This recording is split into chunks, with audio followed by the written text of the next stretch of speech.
بسم اللہ الرحمن الرحیم۔ بسم اللہ الرحمن الرحیم۔ نماز جنازہ کا جو طریقہ ہے وہ نبی کریم صلی اللہ علیہ وسلم کی احادیث مبارکہ سے ثابت ہے، چاہے وہ حضرت عبداللہ ابن عمر کی روایات ہوں، چاہے وہ عبداللہ ابن عباس رضی اللہ عنہ کی روایات ہوں۔ ان تمام تر روایات سے نماز جنازہ کا مکمل طریقہ کار ثابت ہے۔ نماز جنازہ چونکہ فرض کفایہ ہے، اور فرض کفایہ اگر کچھ لوگ، محلے کے کچھ لوگ اگر نماز جنازہ ادا کر لیتے ہیں تو باقیوں کی طرف سے حق ادا ہو جاتا ہے۔ لیکن بعض فقہاء رحمہم اللہ نے یہاں ایک بات، بعض فقہاء رحمہم اللہ نے یہ ایک بات یہاں پر یہ لکھی ہے کہ اگر کسی کی میت پر نظر پڑ جائے کہ میت حاضر ہے جنازے کے لیے اور کوئی پاس سے گزرے تو وہ کبیرہ گناہ ہے، پھر نماز جنازہ پڑھنا فرض عین ہو جاتا ہے۔ جس طرح نماز پڑھنا فرض عین ہے، ایسی اگر میت پہ نظر پڑ جاتی ہے اور جنازہ تیار ہے تو لوگوں کو چاہیے کہ وہ نماز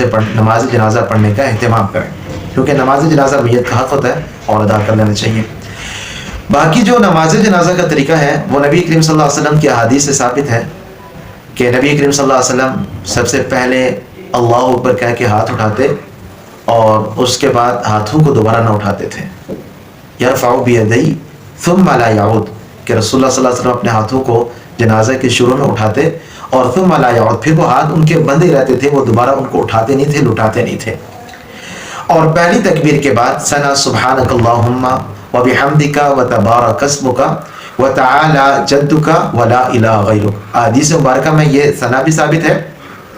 اور اس کے ساتھ جو ہم بعض حروف ایڈ کرتے ہیں وجل ثناؤک ولا الہ غیرک، یہ الفاظ بھی ثابت ہیں۔ جو ثنا یاد ہو، جو آسان لگے، اسے پڑھ لینا چاہیے۔ اور دوسرے نمبر پہ جو حدیث مبارکہ میں درود ابراہیمی کا ذکر ہے، جو ہم درود ابراہیمی پڑھتے ہیں، اگر وہ یاد ہو تو نماز جنازہ میں وہ پڑھ لینا چاہیے، اگر وہ نہیں تو کوئی اور اگر درود یاد ہے تو اس کو پڑھ لینا چاہیے۔ اور نماز جنازہ میں ہم جو پڑھتے ہیں وصلیت وسلمت وبارکت ورحمت وترحمت علی ابراہیم وعلی آل ابراہیم انک حمید مجید، اگر یہ درود یاد ہو تو اسے بھی پڑھ سکتے ہیں، کوئی مذائقہ نہیں، کوئی حرج نہیں، یہ بھی ثابت ہے۔ اور تیسرے نمبر پہ تیسری تکبیر کے بعد اگر بالغ میت ہو، چاہے وہ مرد ہے یا عورت ہے، تو اس کے لیے جو دعا بخاری سے بھی ثابت ہے، سورہ نساء میں بھی یہ حدیث ذکر ہے اور یہ دعا ذکر ہے، اللہم اغفر لحینا ومیتنا وشاہدنا وغائبنا وصغیرنا وکبیرنا وذکرنا وانثانا، اللہم من احییتہ منا فاحیہ علی الاسلام ومن توفیتہ منا فتوفہ علی الایمان، یہ دعا حدیث مبارکہ سے ثابت ہے۔ تو تیسری تکبیر کے بعد اس دعا کو پڑھنے کا اہتمام کیا جائے اگر بالغ مرد ہے یا بالغ عورت ہے۔ لیکن اگر خدا نخواستہ وہ نابالغ بچہ یا بچی ہے، اگر بچہ ہے تو اس کے لیے جو دعا ثابت ہے اللہم اجعلہ لنا فرطا واجعلہ لنا اجرا وذخرا واجعلہ لنا شافعا ومشفعا، لیکن اگر نابالغ بچی ہے تو یہ ہو کو ہا کر دینا ہے، اللہم اجعلہ لنا فرطا واجعلہ لنا اجرا وذخرا واجعلہ لنا شافعا ومشفعا، اور اس کے بعد پھر سلام ہے چوتھی تکبیر کے بعد۔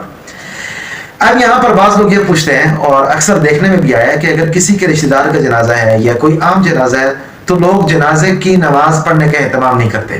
ان سے پوچھا جائے کہ آپ نماز نہیں پڑھتے، جنازے کا اہتمام نہیں کرتے، جنازہ حاضر ہے، تو ان کا جواب یہ ہوتا ہے کہ ہمیں نماز جنازہ کا طریقہ نہیں آتا، ہمیں نماز جنازہ کے اندر جو دعائیں ہیں وہ پڑھنا نہیں آتی۔ تو ان کے لیے مختصر سی بات یہ ہے، مختصر سی عرض یہ ہے کہ دیکھیں، نماز جنازہ میں سے دو فرض ہیں، ایک قیام ہے اور دوسرا 4 تکبیرات ہیں۔ آپ امام کے پیچھے قیام میں حاضر ہیں اور 4 تکبیرات کا اہتمام کر لیتے ہیں تو آپ کی طرف سے نماز جنازہ ادا ہو گیا۔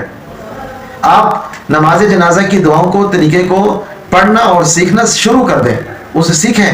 لیکن نہ یاد ہونے کی صورت میں دعائیں یا نماز جنازہ نہ آنے کی صورت میں آپ امام کے پیچھے کھڑے ہو جائیں، قیام کر لیں، تکبیرات کہہ لیں امام کے ساتھ، تو آپ کی طرف سے نماز جنازہ ادا ہو جائے گا۔ صرف یہ بنانا کہ مجھے نماز جنازہ نہیں آتا، یہ قطعاً درست نہیں ہے، اور یہ میت کے ساتھ گویا کہ اس کی حق تلفی ہے۔ اور تیسری چیز جو آج کل موضوع بحث بنی ہوئی ہے کہ کیا سورہ فاتحہ کو ہم نماز جنازہ کے اندر پڑھ سکتے ہیں کہ نہیں، حالانکہ حدیث بھی ہے، امام شافعی رحمۃ اللہ علیہ کے جو مذہب پر، ان کے اقوال پر جو دلیل ہے کہ لا قراءۃ الا بفاتحۃ الکتاب، کہ قرات نہیں ہے مگر سوائے فاتحہ کے۔ تو اس میں ایک بات یاد رکھی جائے کہ دیکھیں، نماز جنازہ جو ہم پڑھتے ہیں بطور دعا کے پڑھتے ہیں، تو تو اگر ہم اس میں سورہ فاتحہ کو ایڈ کریں گے تو سورہ فاتحہ بطور دعا تو پڑھ سکتے ہیں لیکن بطور قرات نہیں پڑھ سکتے. اب چونکہ ہم سورہ فاتحہ بطور دعا پڑھ سکتے ہیں تو اس کے علاوہ کوئی اور دعائیں پڑھ سکتے ہیں. ربنا ظلمنا انفسنا وان لم تغفر لنا وترحمنا لنكونن من الخاسرین، یہی پڑھ سکتے ہیں. ربنا اننا سمعنا منادی ینادی للایمان ان آمنوا بربکم فآمنا، یہ جو دعا ہے قرآنی یہ بھی پڑھ سکتے ہیں اور سورہ فاتحہ پڑھ سکتے ہیں، لیکن بطور دعا پڑھ سکتے ہیں، بطور قرات نہیں پڑھ سکتے. تو چونکہ یہ مسئلہ زیر بحث بنا ہوا ہے تو اس مسئلے کو ہمیشہ یاد رکھیں کہ سورہ فاتحہ بطور دعا پڑھ سکتے ہیں لیکن بطور قرات نہیں پڑھ سکتے.